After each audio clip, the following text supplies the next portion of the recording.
It is the end of the third quarter in 2011 for Dunder Mifflin Paper Company, and each branch of the company is getting scrutinized by the corporate office. The President and Chief Executive Officer of Dunder Mifflin has made it clear to the corporate management team that the lowest performing branch of the company that cannot show a 20% improvement in sales in the next quarter will be closed and all employees will be laid off. The Scranton branch's sales for the fourth quarter must be 20% higher than the last quarter. Scranton and Stanford branches are currently the lowest two branches in the company. Ace of Harlow. Hello, Michael. Hey, Gabe. Hey, buddy. How are you doing? I'm doing well. I came with an agenda. I want to talk to you about your sales performance. Yeah, we're doing great. Yeah. Right now, you're one of the lowest performing branches. Lowest is. It's a little embedded. I'm gonna need to see some more details here. What exactly? What does one of the lowest mean, honestly? You are the lowest performing branch, and you're going to need to improve your sales 20%, or we're cutting you. Let me see the numbers. Go ahead and look at it, but you need to improve your sales 20%, Wow. or we're going to have to cut you. Oh, wow. Yeah, not looking too good. Not looking too. Yeah, let's not even go to that page. Okay.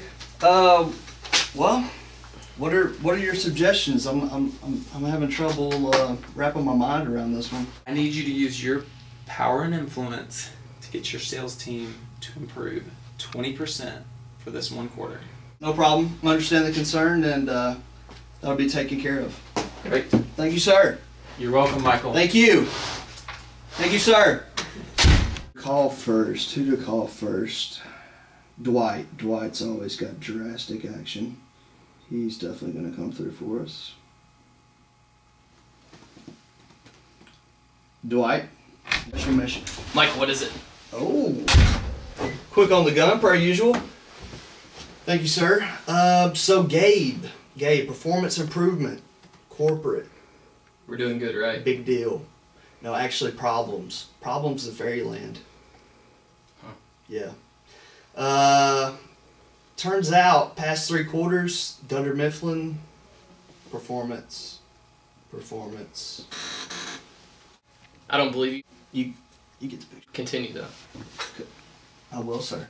Well, first of all, it's not clear to me that I've really got your attention, so I'm going to need your undivided attention, please, sir. Michael, you can't handle my undivided attention. Touche. So, in line with that, past 3 quarters, poorest performers, and Dunder Mifflin is going to close the poorest performing branch, either us or Stanford, by the end of the fiscal year, if we're not the ones that come out on top. So, what I'm going to need from you is to initiate efforts, evaluate, identify, determine, and resolve all these things such that we improve by a lot by next week. Michael, this is just impossible. Just impossible. You can't improve the performance? There's no way we can improve that. No. Dwight, what's your title? Assistant to the manager. Assistant regional manager. So you agree with me? Excellent. No. What that means is you're partially responsible here. And if you can't come through here, your service is no longer going to be needed here. Sorry, buddy. How do you feel about that? Well, desperate times call for desperate measures. So I work 30 hours a day, 10 days a week, until we get ourselves up. I knew I could count on you. You're my favorite. Of course. Assistant regional manager. You're my favorite. I know. So, go out there, crack the whip, turn the stones, sell paper clips, do whatever you've got to do. Yeah. Drastic measures. Drastic measures. Drastic! I'm not gonna take this lying down. I'm gonna save our jobs. You know, would I rather be feared or loved? Easy. Both. I want people to be afraid of how much they love me. When Michael attempted to use retribution strategies with Dwight, the influencer did not have complete power, there was not commitment and quality, there were tight time constraints, there were no serious violations, the request was not specific and was ambiguous, and resistance to the request was not likely. When Dwight attempted to neutralize Michael's retribution strategies, he used countervailing power to shift dependence to interdependence, he confronted the exploiting individual directly, and he actively resisted. Dwight's not going to be enough. I'm going to need more employees on this. Who has the most influence on all of our employees? Who can help me out? Pam. Pam knows everyone. Secretaries are the best. Hey Pam. Hey sweetheart. Yeah, little problem. How about stepping in my office for a minute? We just need to chat about something. Okay? Thanks. Hey Pam, how you doing? Hi Michael. Excellent. Me, not so much. Turns out Gabe stopped by this morning and we got a little bit of a performance problem. So for the past 3 quarters, apparently we've been having some good times, a lot of fun. Not so much on the productivity though. Turns out that's a problem.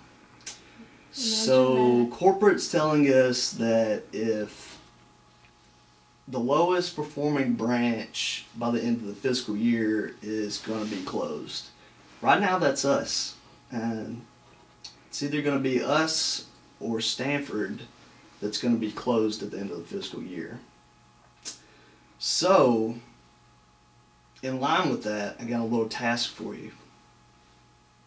Oh dear. All ears? All ears. All ears? Yes, sir. Excellent. So, with you having a broad influence on all of our team members across the board, I'm going to need you to use your magical secretarial wooga wooga powers and help everyone improve their performance. I need morale boosted, I need sales improved, and I need results. Well, Michael, that sounds like a hard task. That's what she said. B, if you do this for me, here's what's in it for you. I know you hate being a secretary. I would hate being a secretary. It sucks. It's gotta suck. Sucks, doesn't it? Does it suck? Yes. Okay, it's terrible. Yes.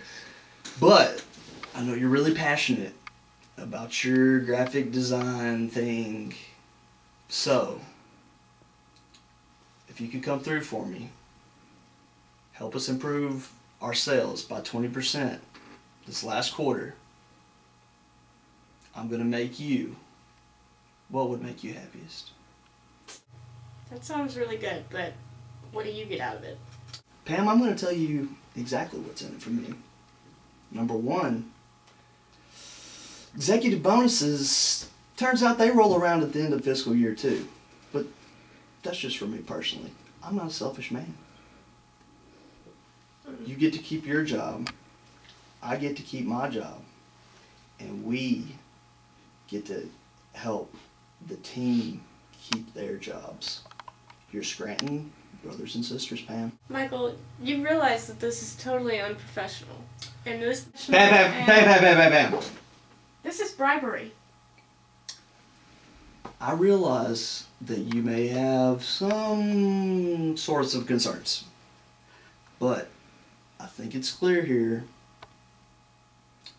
that it's necessary, it's timely, and that you're going to have to do this.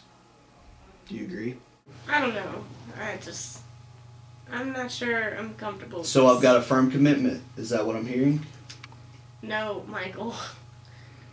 It's not what I tell you're you, hearing. I tell you what I'm gonna do for you if this will make you feel better. This promise that I made to you, I'm going to give you the solemn Michael Scott Pinky promise that I will absolutely, definitely, maybe 50% come through with this. Does that sound good? Whatever, Michael. You know what? Whatever. It sounds amazing. Pam, Okay. thank you. No, really. Thank you. Yeah. Hey, we're gonna meet every 2 weeks on this. Okay. Twice a week. I'll let you know. Love you, mean it. No. No. Goodbye, Michael. Goodbye. I don't even know what just happened in there. Michael is so unprofessional. He's just a complete idiot. When Michael attempted to use reciprocity strategies with Pam, the needs were not specific and short term, established exchange norms did not exist, there was adequate time for negotiating, the parties did not view each other as trustworthy, there was not critical commitment to broad values, and the parties were not mutually dependent. When Pam attempted to neutralize Michael's reciprocity strategies, she did examine the intent of any gift or favor, she did confront the manipulator, and she did refuse to bargain. Jimbo! Hey there, bud. Yeah, got a little task for you. How about coming in my office for a minute? Thanks. Hey, buddy. Hey, How you Mike. doing? What's going on? Not doing so hot. Just got the numbers from corporate, and apparently sales, I mean, I know your sales are obviously always awesome compared to your colleagues, but Scranton as a whole has been the lowest performer for the past 3 quarters. So we have till the end of this fiscal year, so this last quarter, 3 months to improve by 20%. So you being our best sales guy, I'm really going to need to rely on you during this time period to improve your own sales as much as you can, help out your teammates that don't always do as good as you do, and it's gonna be bad news bears for all of us if we can't do this because. Wow, Michael, this is actually something important. You know what do I need to do specifically to fix this? I mean, I'm definitely open to suggestions. I mean, you're the sales guy, so you know a lot more about it than me. But you know, you're gonna have to touch base with all the clients that haven't ordered as much this year as compared to last year. You're gonna have to try to find new clients. You're gonna need to make sure all your teammates are doing the same thing. You can't do it all by yourself. Anything else? I mean, do you have any suggestions? I'll work hard on this. I'll get together with some of the other sales reps, see what I can do to help them out. You know, get with everybody who was buying from us last year, and you know, hopefully try to find, you know, some new clients. Like I said, it's going to be a tough job, but we got to do it because we got to save your job, we got to save my job, we got to save the job of our Scranton family. So we've got 3 months, not a huge rush, but we do have to get this done. Okay, well, yeah, I'll like I said, I'll do everything that I can. We'll meet back and talk about it. We'll meet once a week. Let me know how things are going. We got 3 months, but we really need to show some serious progress over the next month if we're going to make it in the long term to keep our jobs. Okay, well, I'll get started. I'll you know, spend some time with a few of our other sales reps, and report back to you each week, let you know what's going on. See what I can do. See what I can do to fix this. Sounds good, buddy. I appreciate you. All right. No, hey, thank you. As always. Yeah, thank you. Michael's usually an idiot and doesn't make any sense, but What he said today actually sounded important, and I'm actually worried about losing my job this time.